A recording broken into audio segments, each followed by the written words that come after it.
Hello everyone, कैसे हो आप सभी लोग। आई होप आप बहुत अच्छे होंगे और अच्छे से तैयारी भी चल रही होगी। आज हम करने वाले हैं मंथली एमसीक्यू सीरीज का part 14 for the month of November. अगर आपने इसका प्रीवियस पार्ट नहीं देखा है तो आई बटन पे मैंने प्रीवियस पार्ट इसका 13th जो पार्ट है वो ऐड कर दिया है। यहाँ पे आपको इसका लिंक विजिबल हो जाएगा। एंड पीडीएफ के लिए आप हमारा टेलीग्राम चैनल ज्वाइन कर सकते हैं, जिसका लिंक भी डिस्क्रिप्शन बॉक्स में दिया हुआ है। So let's begin with this session. So first question here is, recently in November, the 16th Finance Commission submitted its report on the distribution of net proceeds of taxes between center and the state for the award period of 2026-2027 to 2030-31 to the President Draupadi Murmu, who is the chairman of a 16th Finance Commission. तो अभी जो 16वां finance commission है, इन्होंने report submit की है regarding the distribution of net proceeds of taxes centre और states के बीच में, और ये रिपोर्ट सबमिट की गई है हमारी प्रेसिडेंट द्रौपदी मुर्मू जी को। नाउ क्वेश्चन हियर इज कि 16th फाइनेंस कमीशन के चेयरमैन कौन है। इनका नाम है अरविंद पनाग्रिया। ठीक है, ये आपके 16th फाइनेंस कमीशन के चेयरपर्सन है। इसके अलावा अदर मेंबर्स जो आपके 16th फाइनेंस कमीशन में है, इनका नाम है अजय नारायण झा, एनी जॉर्ज मैथ्यू, निरंजन राज राज्य अध्यक्षा Soumya Kanti Ghosh. These are the other member of 16th finance commission. Okay. Next question है, which among the following organization recently signed an MOU with a Gati Shakti Vishwavidyalay to develop smart technology solutions for a national security? तो इनमें से कौन सी organisation है जिसने recently agreement MOU जो है वो साइन किया है गति शक्ति विश्वविद्यालय के साथ, so that they can develop smart technology solution for the national security. So it is your DRDO। ठीक है, DRDO का फुल फॉर्म क्या होता है मुझे कमेंट सेक्शन में बताइए। अब यहाँ पे जो ये MOU है, इसमें कोलैबोरेशन एरिया क्या क्या है आपका। ठीक है, जैसे लॉजिस्टिक मैनेजमेंट है, ऑपरेशनल लॉजिस्टिक्स है, concept analysis and validation of operational logistic plan, तो ये इसमें आपके कवर्ड है। इसके अलावा ये प्रमोट करेंगे joint research in chip design, hardware security, advance encryption technology, जैसे आपका जैसे homomorphic encryption and blockchain based encryption, right. Now next आपकी न्यूज है, रिसेंटली गवर्नमेंट ऑफ इंडिया ने 17 न्यू प्रोजेक्ट्स जो हैं वो अप्रूव किए हैं।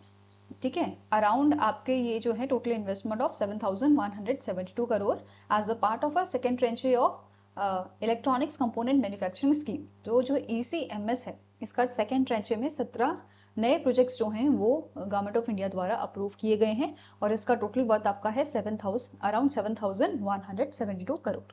ठीक है, इसका मेन एम क्या है, बूस्ट करना production of electronic goods and their component within a country.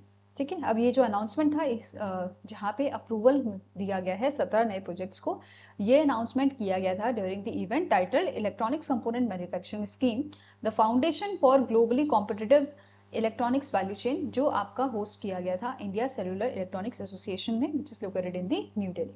ठीक है, सॉरी, ये जो इवेंट है वो आपका न्यू दिल्ली में हुआ था। ओके, नाउ की कंपोनेंट्स क्या है सेकेंड ट्रेंचे के, तो ये फोकस करता है कैमरा मॉड्यूल में, कनेक्टर्स में, ऑसिलेटर्स में, एनक्लोजर्स में, multilayer PCBs and multilayer PCBs में। ठीक है, जिसमें हाईएस्ट इन्वेस्टमेंट देखी गई है 3,183 करोड़ की।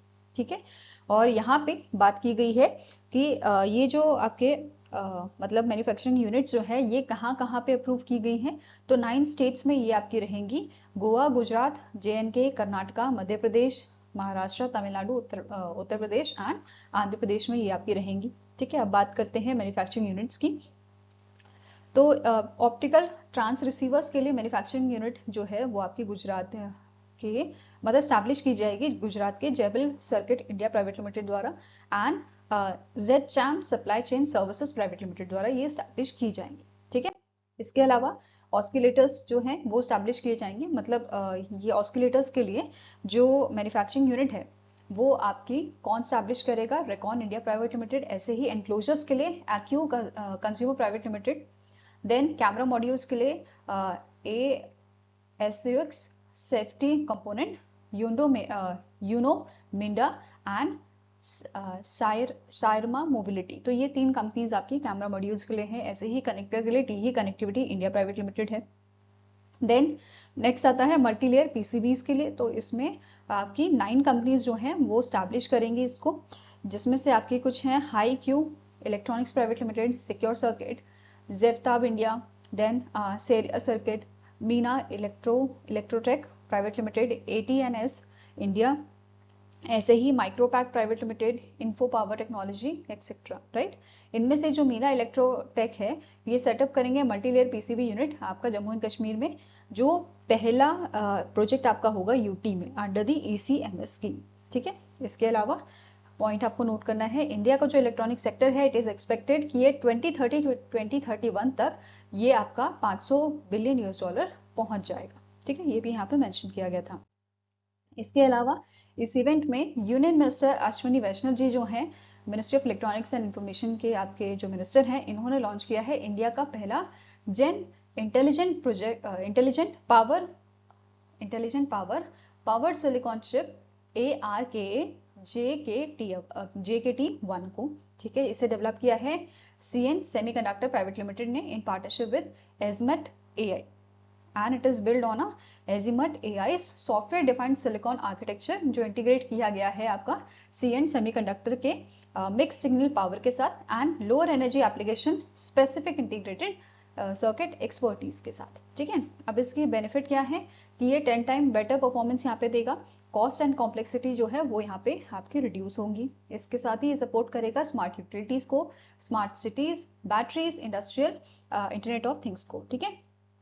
देन ये बूस्ट करेगा इंडिया का self reliance and semiconductor ecosystem को, राइट। नाउ इस पे बेस क्वेश्चन कर लेते हैं। So question is how many projects were approved by government of India under the second tranche of electronics component manufacturing scheme. So second tranche में total 17 projects जो हैं government of India द्वारा approve किए गए हैं। अगर हम बात करें प्रीवियस जो ट्रेंच था इसका फर्स्ट ट्रेंच, उसमें कितने प्रोजेक्ट्स को अप्रूवल मिला था? 7 प्रोजेक्ट्स से with a worth of 5,532 crore जो अक्टूबर के मंथ में रहा था आपका, ठीक है। अब टोटल इस स्कीम के तहत कितने अप्रूवल यहाँ पे दिए जा चुके हैं? तो टोटल 24 प्रोजेक्ट्स को अप्रूवल मिला है आउट ऑफ 249 जो इन्होंने प्लान किए हुए हैं, ठीक है, जिसका टोटल वर्थ आपका है 1.15 लाख करोड़ का, राइट। Now next आपको क्वेश्चन है, November 2025 the Ministry of Commerce and Industry reported that India's combined merchandise and services export reached an estimated $491.8 billion in the first 7 months of financial year 2026, which is from April to October. This represents percentage increase of dash. So recently ministry of commerce and industry जो है इन्होंने India का combined merchandise and services export जो है ये बताया है कि ये आपका पहुंच गया है, मतलब इट इज एस्टिमेटेड कि आपका कितना पहुंचा है 491.8 बिलियन ठीक है, आपके फाइनेंशियल ईयर 2026 में फर्स्ट 7 मंथ में, and it shows a growth of 4.84%, right. So answer is option number B. इसके अलावा अदर डिटेल देख लेते हैं, जैसे अगर हम बात करें इंपोर्ट की, इस पीरियड के दौरान टोटल इंपोर्ट आपका 569.95 बिलियन US डॉलर में पहुंच गया है, ठीक है। मर्चेंडाइज इंपोर्ट आपका है 451.08 billion US dollar. Then non petroleum, non gems and jewellery import 286.28 billion US dollar. Service import आपका देखने को मिला है 118.87 बिलियन US डॉलर में, ठीक है। इसके अलावा एक्सपोर्ट की बात करें तो मर्चेंडाइज एक्सपोर्ट यहाँ पे 254.25 बिलियन US डॉलर का था। Non petroleum and non gems and jewellery export ये आपका 203.40 US डॉलर। सर्विस एक्सपोर्ट की बात करें तो ये आपका 237.55 बिलियन US डॉलर देखने को हमें मिला है।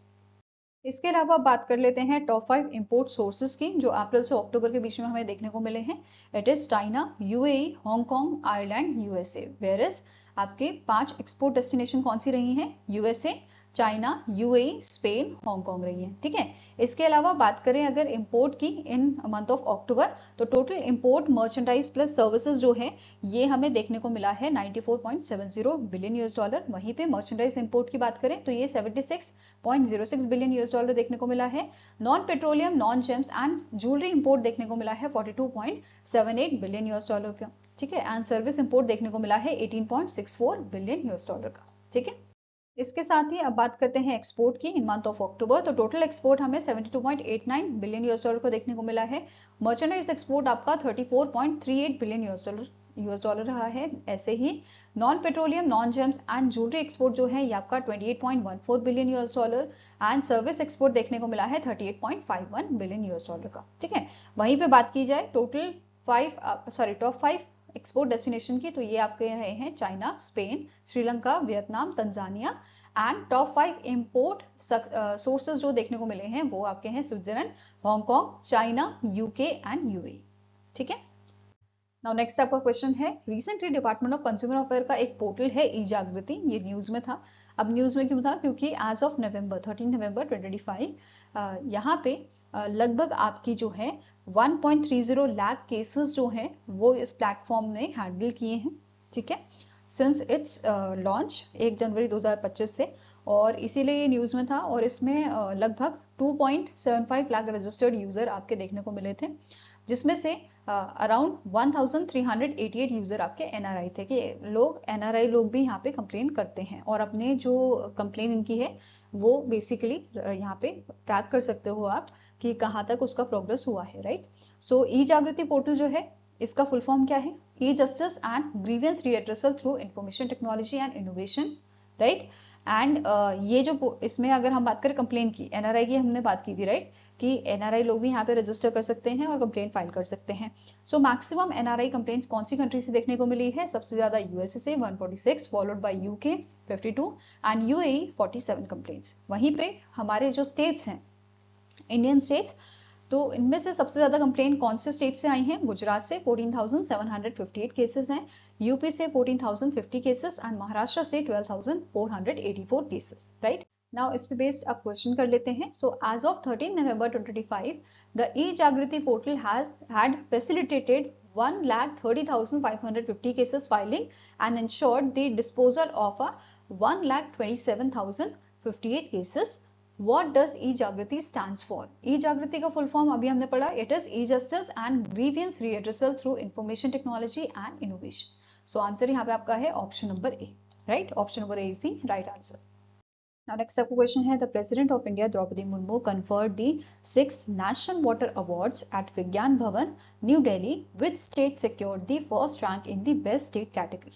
So best state category और best district category यहाँ पे होते हैं जिनमें ये अवार्ड दिया जाता है, ठीक है। और best state category में टॉप किया है महाराष्ट्र ने इन दी 6th नेशनल वाटर अवार्ड्स, ठीक है। 2024 वाला ये एडिशन था जिसमें टॉप किया है महाराष्ट्र ने, फॉलोड बाय गुजरात जो सेकंड नंबर पे था, एंड थर्ड नंबर पे हरियाणा था। वहीं पे अगर हम बात करें बेस्ट डिस्ट्रिक्ट की, तो इसमें टॉप किया है छत्तीसगढ़ के राजनांदगांव जो आपका ईस्ट जोन से बिलोंग करता है। सेकंड नंबर पे था Khargaon Madhya Pradesh from west zone.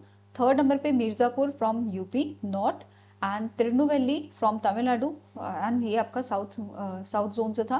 Fifth number पे था आपका त्रिपुरा का सेफी जिला फ्रॉम नॉर्थ ईस्ट जोन। वहीं पे नाउ रिसेंटली सेम इवेंट में प्रेसिडेंट द्रौपदी मुर्मू ने एक और अवार्ड यहाँ पे जो है कन्फर्ड किया था, which was the inaugural edition of this award, Jal Sanchay Jan भागीदारी अवार्ड, ये दिए गए थे यहाँ पे, ठीक है। And ministry of Jal Shakti recognised outstanding performers under your Jal Sanchay Jan Bhagidari 1.0 जो फ्लैगशिप कम्युनिटी आपका प्रोग्राम था, and which was the part of a Jal Shakti Abhiyan catch the rain campaign, right. So इसके जो आपके आउटस्टैंडिंग परफॉर्मर्स थे उनको यहाँ पे अवार्ड दिया गया था। अब बात करते हैं स्टेट एंड यूटीज की, तो यहाँ पे फर्स्ट रैंक हासिल किया है तेलंगाना ने, ठीक है। सेकेंड नंबर पे छत्तीसगढ़ था, एंड थर्ड नंबर पे आपका राजस्थान था। वहीं पे अगर हम पार्टनर मिनिस्ट्रीज एंड डिपार्टमेंट्स की बात करें, तो पहले नंबर पे मिनिस्ट्री ऑफ रेलवेज जो है इनको रिकॉग्नाइज किया गया है। सेकंड नंबर पे आपका मिनिस्ट्री ऑफ जल शक्ति का डिपार्टमेंट है, department of water resource river development and Ganga rejuvenation, and third number पे डिफेंस ई स्टेट ऑर्गेनाइजेशन आपका है मिनिस्ट्री ऑफ डिफेंस से, राइट। नाउ नेक्स्ट आपका क्वेश्चन है, India has been unanimously re-elected to the executive committee of the Codex Alimentarius Commission for the Asia region during the 48th session of Codex Alimentarius Commission, that is CAC 48, held in Rome, Italy। FAO के headquarter में यह हुआ था। Now question क्या बोल रहा है कि इंडिया का जो टर्म है for the representation of Asia region has been extended until the conclusion of dash. तो यहाँ पे इंडिया जो एशिया रीजन को रिप्रेजेंट करता है, तो इंडिया का जो टेन्योर है वो आपका एक्सटेंड किया गया है अंटिल 2027। तो CAC 50 आपका जो है CAC 50 इन 2027 यहाँ तक इंडिया का जो टेन्योर है वो एक्सटेंड किया गया है। अब इस इवेंट में इंडिया के जो सीईओ हैं FSSAI के, इन्होंने इंडियन डेलीगेशन को यहाँ पे रिप्रेजेंट किया था, अजीत पुन्ही जी ने रिप्रेजेंट किया था। ठीक है, इसके साथ ही इंडिया ने यहाँ पे चेयर किया है working group at the codex committee on fresh fruit and vegetable, that is CCFFV को, एंड इंडिया ने यहाँ पे फॉरवर्ड किया है standard for fresh curry leaf for adoption. ठीक है, स्टैटिक इंफॉर्मेशन कवर करते हैं CSC की। इसके चेयरपर्सन है एलान एजिगले, मेंबर इसके 189 है, 188 मेंबर है, प्लस एक यूरोपियन यूनियन इसका मेंबर है। साथ में ही इसे स्टैब्लिश कब किया गया था? 1963 में इसे स्टैब्लिश किया गया था। ओके, नाउ नेक्स्ट आपकी न्यूज है, the department of atomic energy in collaboration with the Cologenesis private limited has introduced Colonox, a new medical dressing designed for treating diabetic foot ulcers। तो रिसेंटली जो हमारी department of atomic energy है, इन्होंने कोलोजेंसस private limited के साथ मिलकर introduce किया है कोलोनॉक्स। ठीक है, ये क्या है? ये एक मेडिकल ड्रेसिंग है जिसे डिजाइन किया गया है for treating diabetic foot ulcers. अब कोलोनॉक्स की बात करें तो ये आपका नाइट्रो ऑक्साइड रिलीज करेगा बाउंड ड्रेसिंग के लिए। ठीक है, डेवलप किसने किया है? डेवलपर की बात करें तो इसे डिजाइन किया गया है भाभा एटॉमिक रिसर्च सेंटर द्वारा under the department of atomic energy, and it is इसका पर्पस है स्पेसिफिकली किसके लिए? अभी हमने पढ़ा डायबिटिक फुट अल्सर्स के लिए ये आपका स्पेसिफिकली डिजाइन किया गया है। ठीक है, अब यहाँ पे इसको फेज सेकेंड वैलिडेट, इसे क्लिनिकली वैलिडेट किया गया है through the phase second and phase third trial. ठीक है, जो इंश्योर करते हैं इसकी सेफ्टी और एफिशिएंसी। ठीक है, कोलोनॉक्स जो है ये यूज करता है कोलोजन हाइड्रोजेल, जो एब्जॉर्ब करता है एक्सुडेट, रिड्यूस करता है पेन को और डिलीवर करता है nitro oxide for promoting wound healing via anti microbial and regenerative action. ठीक है, अब जो ये प्रोडक्ट है इसको DCGI जो है drug controller general of India जो है, इसका अप्रूवल भी मिल गया है फॉर कमर्शियल मैन्युफैक्चरिंग। और ये कमर्शियल मैन्युफैक्चरिंग कौन करेगा? कोलोजेनेसिस प्राइवेट लिमिटेड जो है वो इसकी मैन्युफैक्चरिंग करेगा कमर्शियल बेसिस पे। राइट, नाउ इस पे भी क्वेश्चन करते हैं, कोलोनेक्स releases which molecule to promote wound healing through antimicrobial and regenerative action।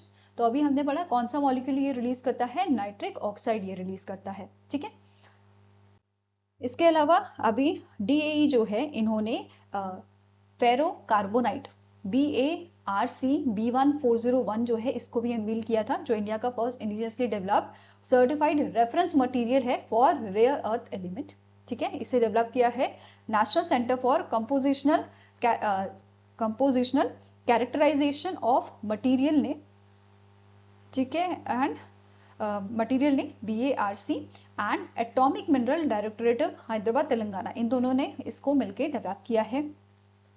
अब यहाँ पे ये फॉलो करता है ISO international organisation for standardisation standard जो है, ISO स्टैंडर्ड जो है उनको ये आपका फॉलो करता है, उसके अकॉर्डिंग इसको डेवलप किया गया है। ठीक है, अब इसमें कॉन्सेंट्रेशन की बात करें तो इसमें जो है 13 रेयर अर्थ एलिमेंट है आपके और 6 मेजर एलिमेंट इसमें शामिल है।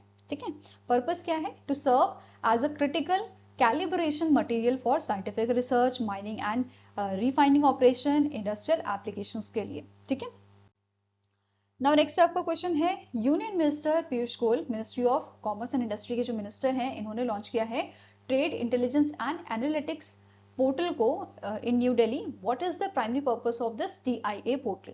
तो रिसेंटली हमारे जो यूनियन मिनिस्टर हैं उनके द्वारा इसको रिलीज किया गया है और इसका मेन एम है, इसका मेन पर्पस क्या है? To make trade data transparent, accessible and useful. ठीक है, और ये डेटा जो है हमारे MSMEs यूज कर सकते हैं, स्टार्टअप्स यूज कर सकते हैं, स्मॉल एक्सपोर्टर्स इसे यूज कर सकते हैं। ठीक है, and this portal is developed by the department of commerce द्वारा इसको डेवलप किया गया है, which comes under the ministry of commerce and industry. Right, now next आपकी न्यूज है, recently ministry of statistics and programme implementation ने organise किया था culmination ceremony of the 75th anniversary of national sample survey, और ये कहाँ पे हुई थी? उदयपुर राजस्थान में ये हुई थी, which coincide with the world statistics day, जो आपका 20 अक्टूबर को ऑब्जर्व किया जाता है। राइट, अब यहाँ पे आपका थीम क्या था सेलिब्रेशन का? It was national sample survey from the glorious past to the promising future for विकसित भारत @2047। ठीक है, this event mark the conclusion of a year long celebration of India service system, right, और ये यहाँ पे फिनिश हुआ था। ठीक है, नाउ अब इस इवेंट में कुछ चीजें रिलीज की गई थी, जैसे नेशनल इंडस्ट्रियल क्लासिफिकेशन NIC 2025 को यहाँ पे रिलीज किया गया था, which is prepared by the ministry of statistics and programme implementation in line with the ISIC revision 5 by the United Nation. अब यहाँ पे एक और चीज जो इंपॉर्टेंट है, जो यहाँ पे इंट्रोड्यूस की गई है, which is new 6 digit coding structure, जो रिप्लेस करता है 5 डिजिट स्ट्रक्चर को from the of the NIC 2008, right, and it serves as a standard classification system for all economic activities in India. Now अब यहाँ पे आप यहाँ पे कैटेगरी वाइज जो है चेंजेस देख सकते हो। ठीक है, जैसे सेक्शंस की बात करें अल्फाबेटिक, तो 21 पहले होते थे, अभी 22 है, एंड A to U होता था, अभी A to V यहाँ पे इसे किया गया है 2025 में। ठीक है, डिवीजन की बात करें तो 2 डिजिट जो है 88 और अभी ये 87 है। देन 3 डिजिट ग्रुप जो है इसमें 238 पहले थे, अभी ये 257 है। ठीक है, अगर क्लास की बात करें तो ये आपके 403 थी, अब ये 463 हो गई हैं। देन सब क्लास जो है ये आपकी 1304 थे और अभी ये 1887 हो गए हैं। ठीक है, इसके अलावा यहाँ पे एक पोर्टल भी लॉन्च किया गया था, digital platform for promoting innovation in official statistics. ठीक है, जिसमें आपका artificial intelligence machine learning use की जाएगी। ठीक है, यूज केसेस यहाँ पे होंगे, पायलट टूल्स आपके होंगे एंड कोलैबोरेटिव रिसोर्सेज के लिए, राइट। इसके अलावा एक एंथम यहाँ पे रिलीज किया गया था, which was sung by the Shankar Mahadevan, right. इसके साथ ही एक आपकी कॉफी टेबल बुक भी यहाँ पे रिलीज की गई थी। Okay, now question here is the NIC 2025 introduce a new digit coding structure replacing NIC 2008. What is the new structure? तो न्यू स्ट्रक्चर जो आपका है वो 6 डिजिट का है, पहले ये 5 डिजिट का था। ठीक है, 2008 में 5 डिजिट का था, अब ये 6 डिजिट का है, राइट। नाउ नेक्स्ट अब बात करते हैं ओबिचुरी की। तो रिसेंटली अरुणाचलम वेलम जो है, जो फॉर्मर चेयरमैन थे आपके मुरुगप्पा ग्रुप के, ठीक है, इनका रिसेंटली डेथ हुआ था and he was the chairman of emeritus of Coromandel international. इन्होंने एज अ चेयरमैन सर्व किया है, chairman of the board of governor serve किया है IIM कोझिकोड का in the Kerala, and he also served as a board of the Kunoria Chemicals and Industries Limited, Exim Bank and Indian Overseas Bank. अगर awards की बात करें इनके, तो इन्हें doctor of science by Tamil Nadu agriculture university and Ashton university UK द्वारा दिया गया था। फाइन, नाउ नेक्स्ट आपकी बात करते हैं नेशनल एंड इंटरनेशनल डेज की। तो सबसे पहले आया है आपका international day of for tolerance, जो 16 नवंबर को ऑब्जर्व किया जाता है एंड फर्स्ट ऑब्जर्वेंस इसका 1996 में आपका जो है हुआ था। ठीक है, इसके साथ ही आपको एक एडिशनल इंफॉर्मेशन यहाँ पे नोट करनी है कि UNESCO Madanjeet Singh prize for promotion of tolerance and non violence जो है वो दिया जाता है आपका, हर 2 साल में ये दिया जाता है। ठीक है, the prize is awarded every 2 years by the UNESCO and इसकी शुरुआत 1996 में की गई थी, following the 1995 United Nation year for tolerance and in connection with the 125th birth anniversary of Gandhi ji, right. And it is funded by the donation from the Madanjeet Singh, right. अब जो ये price है, इसका पर्पस क्या है? ऑनर करना, रिवॉर्ड करना extra ordinary creative achievements को इन प्रमोटिंग टॉलरेंस। ठीक है, और यहाँ पे कैश प्राइस की बात करें तो $1 लाख का कैश प्राइस यहाँ पे यूनेस्को द्वारा दिया जाता है। ठीक है, अब 2024 के जो ल्यूरेट थे, इनका नाम क्या है आपका? Red De entrepreneurs promoters incubators, right. ये मैक्सिको से बिलोंग करते हैं। ठीक है, अगर यहाँ पे बात करें इंडियन ल्यूरेट की, तो इंडिया में 1998 में इंडियन एक्टिविस्ट थे आपके एम नारायण देसाई, उनको ये अवार्ड दिया गया था। आपका कौन सा award? UNESCO Madanjeet Singh prize for the promotion of tolerance and non violence, इनको दिया गया था 1998 में, राइट।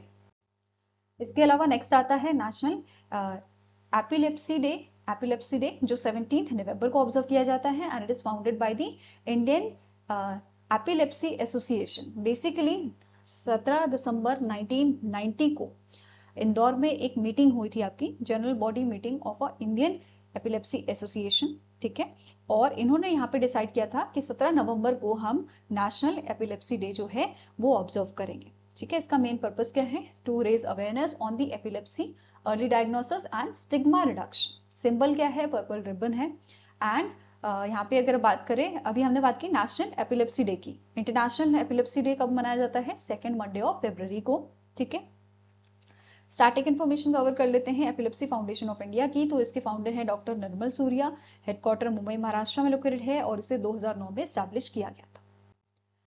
आई होप गाइस आपको वीडियो पसंद आया हो। पसंद आया तो लाइक एंड शेयर जरूर कीजिएगा और हमारे साथ जुड़ने के लिए हमारे चैनल को सब्सक्राइब कीजिएगा। अगर आपके कुछ सजेशन है तो आप हमें मेल कर सकते हो benchmarkstudy07@gmail.com पे, या फिर आप हमें कमेंट सेक्शन में भी लिख सकते हैं। सो मिलेंगे इसी नेक्स्ट वीडियो के साथ। Till then take care, have a nice day and all the best for your preparations.